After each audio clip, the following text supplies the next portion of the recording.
mga bata. Kami ang inyong guro ngayong araw. By the way, ako nga pala si Marian Itura, ha? And you can call me Ma'am Marian. Ako nga pala si Rini Litien. You can call me Ma'am Lin. At ako nga pala si Irene Repe. You can call me Ma'am Irene. Magandang umaga, mga bata. Kung gayon, inaniyahan ko ang lahat na masipagtayo para sa ating panalangin. Irene, pakipanguluhan ang ating panalangin.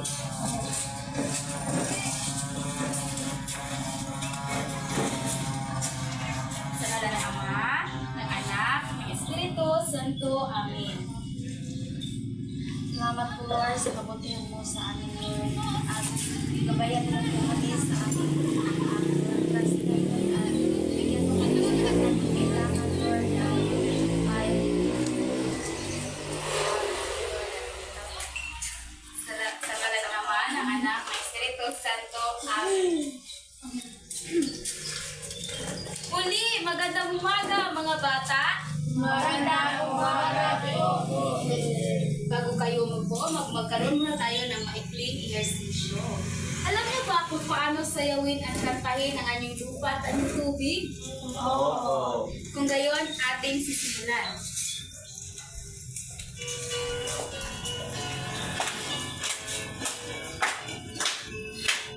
Mga anyong lupa dito sa timbayan, ang magpapalagan, yaman itong bayan, talampas at bukan, pagmasan, burol kapundukan, ating halagaan. Mga anyong tubig dito sa timbayan, lawa at hangin, yaman itong bayan, dagat at mga sapa, alaban-alagaan, upang makaiwas sa pagbaha. Muli, magandang umaga, mga bata. Magandang umaga din po. Pwede na kayo umupo. Kumusta ang inyong mga araw? Ilan po? Okay lang ba? Opo. Mag-upo na maayos.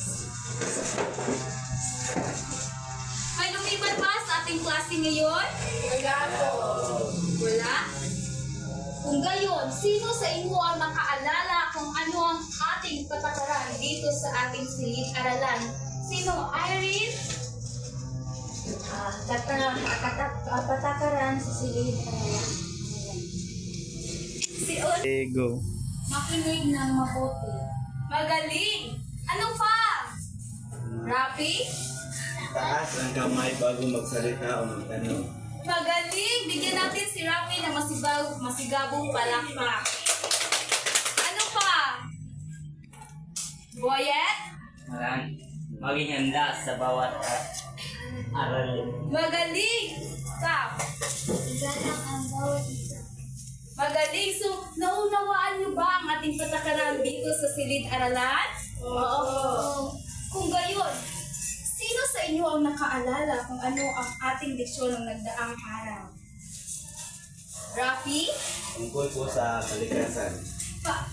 Magaling! Bigyan natin si Rafi ng masigabong palakpak. Ano, paano niyo mapapalagahan ang kalikasan? Magtanim ng halaman at mga puno. Magaling! Bigyan natin siya ng masigabong palakpak. Kung gayon, nauunawaan ninyo ang ating aralin ng nagdaang araw, hindi ba? Ngayon, may gagawin tayo. Meron akong ipapakita sa inyo.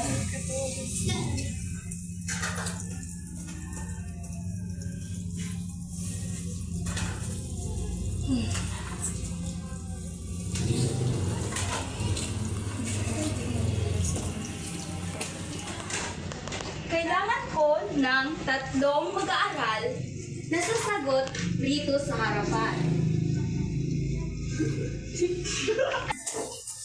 So, sino sa inyo ang gustong sumagot rito sa harapan? Rafi? Buyet? Ikaw do. Dali, punta kayo rito sa harapan.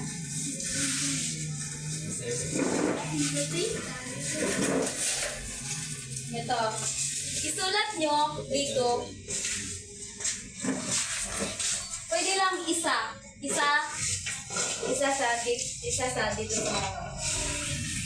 Isang anyong lupa at isang anyong tubig.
Magaling, pero kailangan ko pa ng isa para sasagot dito sa anyong tubig. Sige, ikaw, pwede. Ikaw.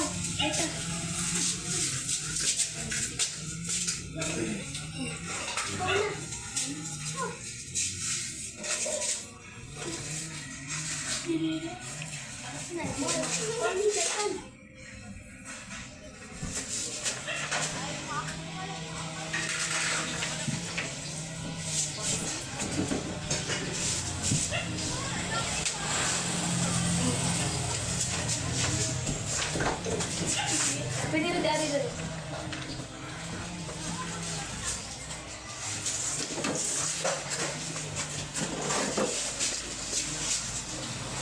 Magaling. Kung gayon, pwede na kayong umupo. Kung gayon, ating iwaso kung ang iyong sagot ay tama.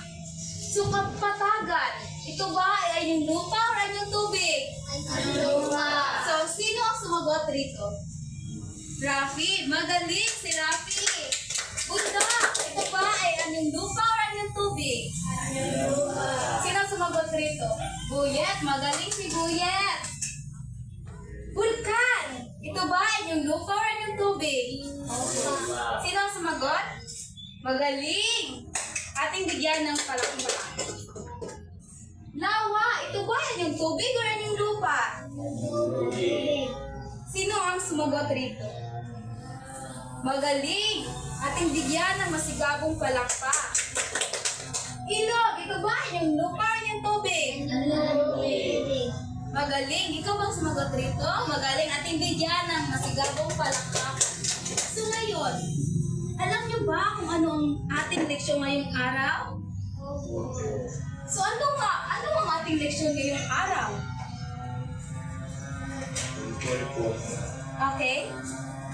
Tungkol po sa anyong lupa at anyong tubig. Magaling! Bigyan natin siya ng masigabong palakpak! Magandang araw ulit mga bata! Magandang araw po, ma'am! Alam ba ninyo ang ating bagong leksyon ngayong araw? Oo, ma'am! Ano ngayon? Rinilit? Mga pangunahing anyong lupa at anyong tubig sa ating lalawigan. Magaling! Maaari ka nang umupo, Renilin. Salamat po, ma'am. Bago tayo magsisimula, ay maaari niyong basahin ang Renilin. Pakibasa lahat, sabay-sabay.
desisyon ng anyong lupa at anyong tubig.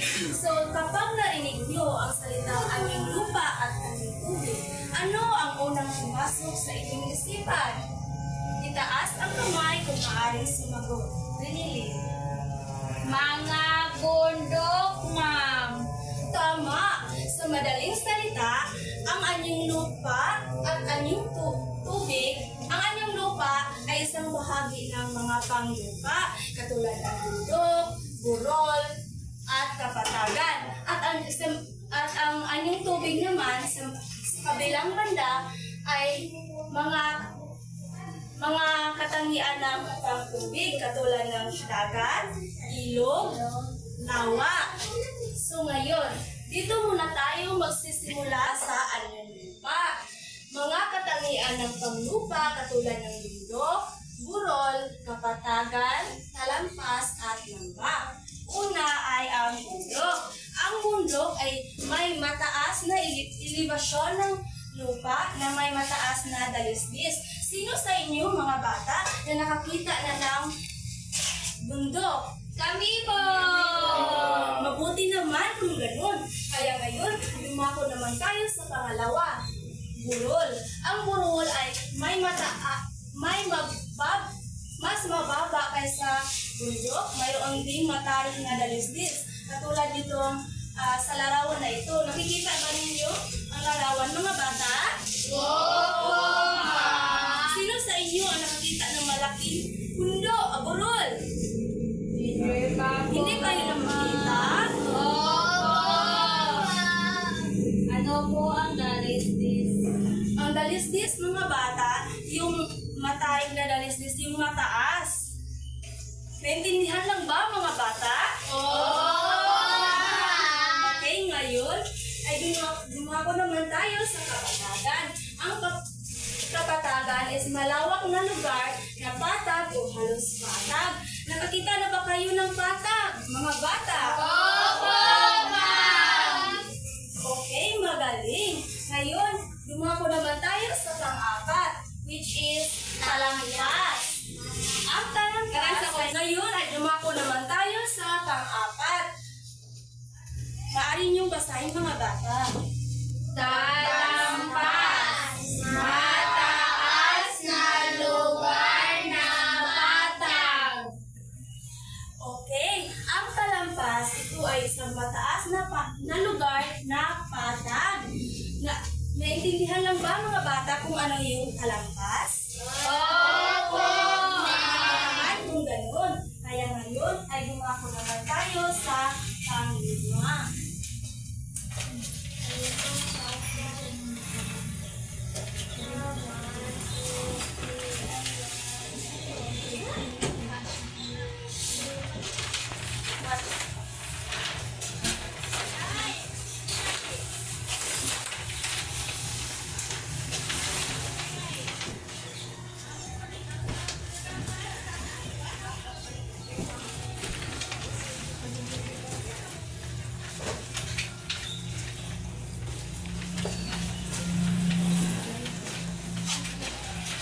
Okay, ang panghuli mga bata, ito ay lamba. Maaari niyong basahin ang lamba. Basahin niyo ng sabay-sabay. Matabang lugar sa pagitan ng mga bundok o burol. Okay, ang lambak, ito ay mababang lugar sa pagitan ng bundok o borol. Katulad ng nakikita niyo sa larawan. Nakikita niyo ba ang larawang ito mga bata? Opo, ma'am! So naintindihan lang ba ninyo ang iba't ibang bahagi ng anyong lupa? Opo, ma'am! Magaling. Mabuti naman kung ganun. Kaya, sino sa inyo ang makapagbigay kung ano ang mga bahagi ng anyong lupa? Maaari kayong taas ang kamay kung gustong sumagot na. Una po ay bundok, pangalawa burol, pangatlo kapatagan, pang-apat talampas, at panglima ay lamba. Magaling. Tama si Rapi. Bigyan natin si Rapi ng masigabong palakpak mga bata. Ngayon ay dumako naman tayo sa anyong tubig. Maaari niyo basahin mga bata ng sabay-sabay. Ang mga katawan ng tubig tulad ng mga karagatan, dagat, ilog, at talon. So, ang anyong tubig mga bata, ito ay mga katangian ng mga karagatan, dagat, ilog, lawa, at talon. So, dito muna tayo sa karagatan. Basahin ng sabay-sabay. Malaking katawan ng tubig na nakapalibot sa mga kontinente. Okay, ang karagatan, ito ay isang malaking katawan ng tubig na napapalibutan sa malaking kontinente. Naintindihan lang ba mga bata ang karagatan? Opo. So, dito na tayo.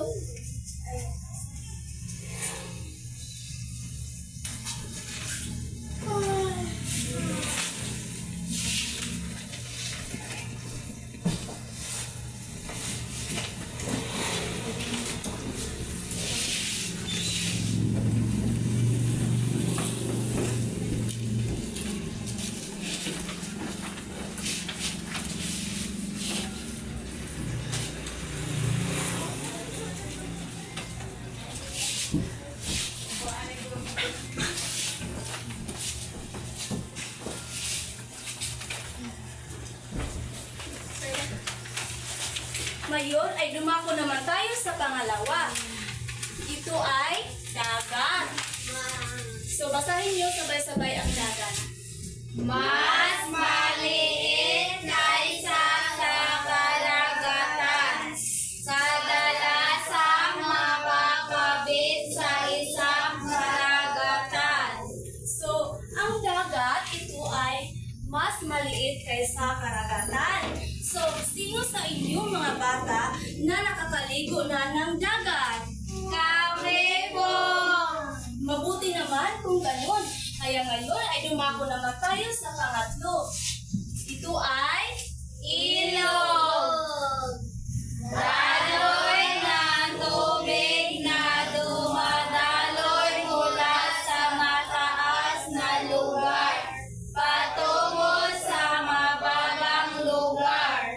So, ang ilog mga bata, ito ay daloy ng tubig mula sa mataas na lugar patungo sa mababang lugar. So, sino sa inyo na nakakita na ng ilog? Kami po! Sino sa inyo ang nakakaligo na ng ilog? Kami po! Hindi naman kung ganun. Kaya ngayon ay dumako naman tayo sa lawa. Basahin ng mabuti. Sabay-sabay. Lawa, malaking katawan ng tubig na napapalibutan ng lupa. Okay, ang lawa, ito ay malaking katawan ng tubig na napapalibutan ng lupa. So, sino sa inyo ang nakakita na ng lawa? Hindi po. Hindi kayo nakakita? Kung hindi nyo nakikita, ito ang larawan ng lawa. Nakikita ba ninyo na may malaking katawan ng tubig, tas na meron ding lupa sa dito nakapalibot. Opo. Ito ay tinatawag nating lawa. Okay. Ngayon ay dumako naman tayo sa talon. Basahin ng sabay-sabay. Talon. Biglang magbagsak ng tubig mula sa mataas na lugar. Okay, ang talon ay bigla ang pagbagsak ng tubig mula sa mataas na lugar. Ito ang larawan ng talon mga bata. Nakakita na ba kayo ng talon mga bata?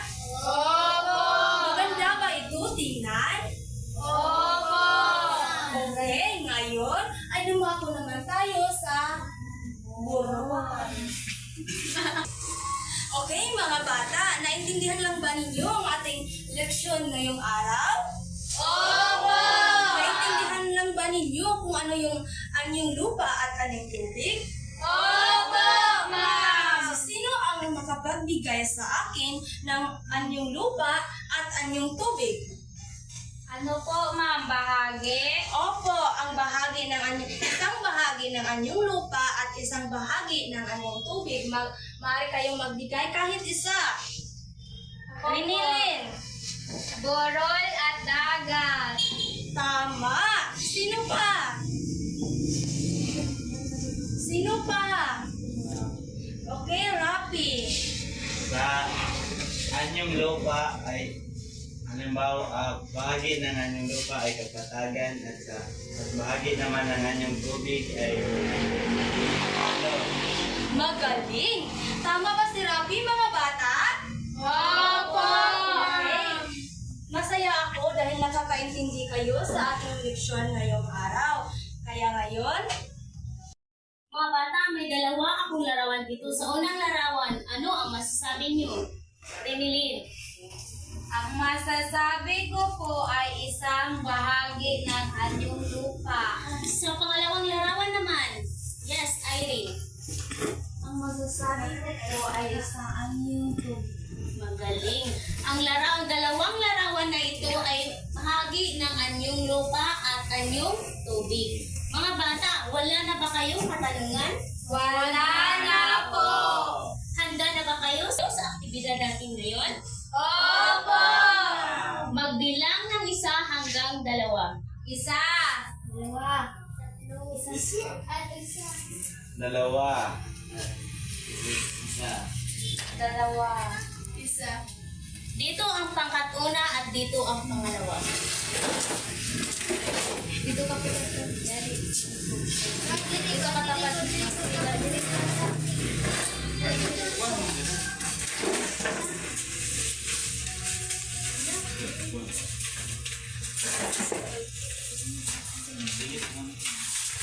Ang unang pangkat ay inyong gagawin ay isulat dito ang bahagi ng anyong tubig. At sa pangalawang grupo ay gumawa kayo ng Venn diagram at isulat dito ang kung ano ang kapareho at magkatulad ng anyong lupa at anyong tubig. Bibigyan ko kayo ng 3 minuto. Bago yan, pumili kayo ng isang mag-aaral at i-representa ang inyong mga gawain. Bago yan, basahin ko muna ang rubrics. Wasto ang lahat ng mga datos sa ginagawang graphic organizer, may 5 kayong puntos. Malinis at maayos ang pagsasagawa ay may 3 puntos kayo. Lahat ng kasapay ay nakikiisa sa gawain ay 2 puntos. Kabuuang puntos ay 10 puntos. Maaari na kayong magsimula.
isang minuto na lang.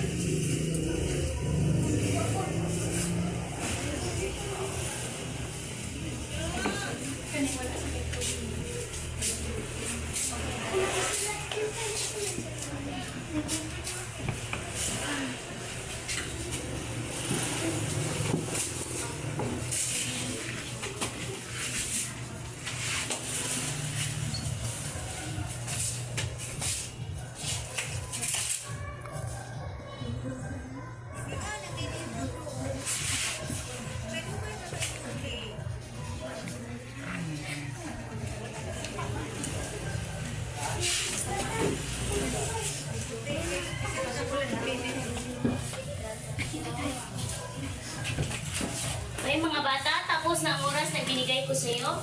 Unang pangkat, idikit niyo inyong mga ginagawa.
Basahin niyo.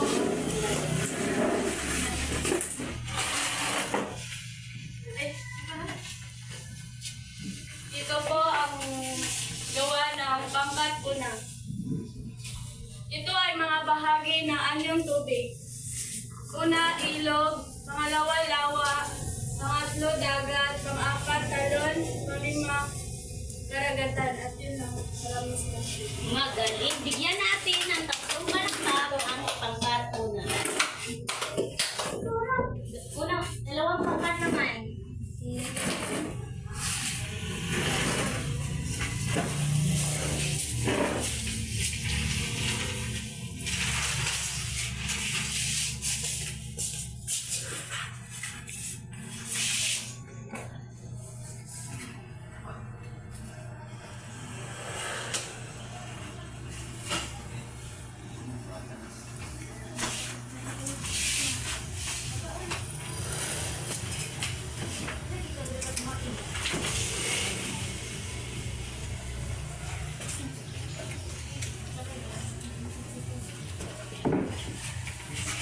So ito po ang aming gawa ng pangkat pangalawa. So ito po ay isang Venn diagram.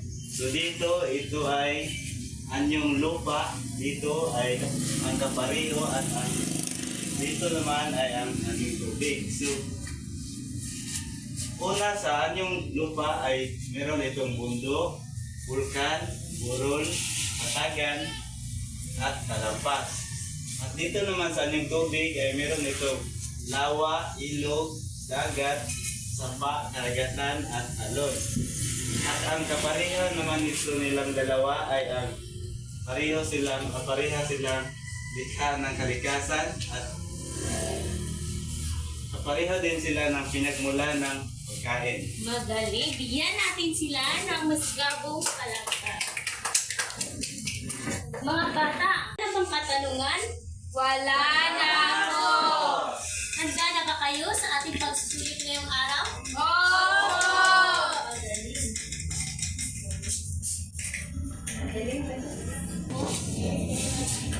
Ang inyong gagawin ay iugnay ang mga salita sa kung anong kahulugan ng bawat isa. Isulat ang tamang sagot sa patlang bago ang bilang. Bibigyan ko kayo ng 3 minuto para sagutan yan. Ulit pwede.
Alakasnya mana uban ini uban pila pa lalo niya ni uban kali. Hindi ka lang kung stop.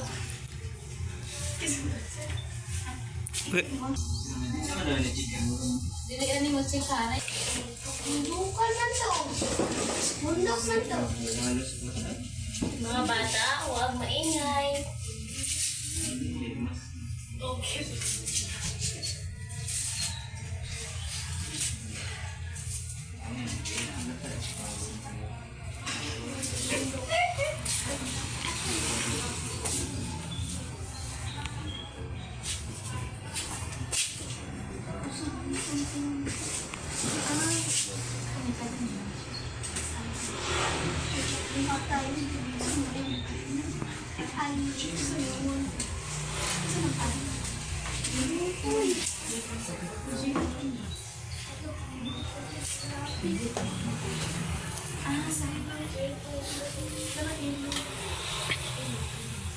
Mga bata, meron lamang kayo isang minuto.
Okay mga bata, tapos na yung oras. Ipasa ang lahat ng papel kahit hindi pa tapos.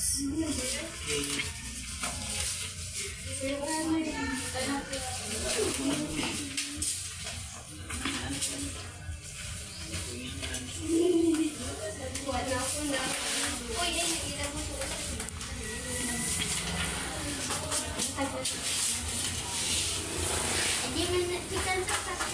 mga bata, pakikuha ang inyong harapan notebook at isulat ang inyong takdang aralin.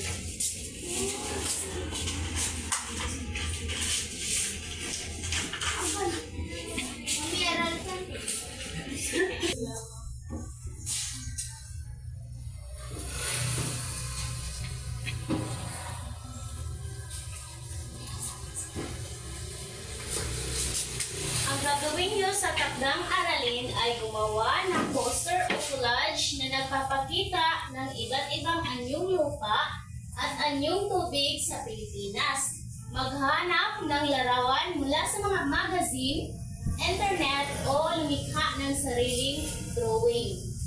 Tapos na ba mga bata? Hindi pa po. Oh. Tapos na po.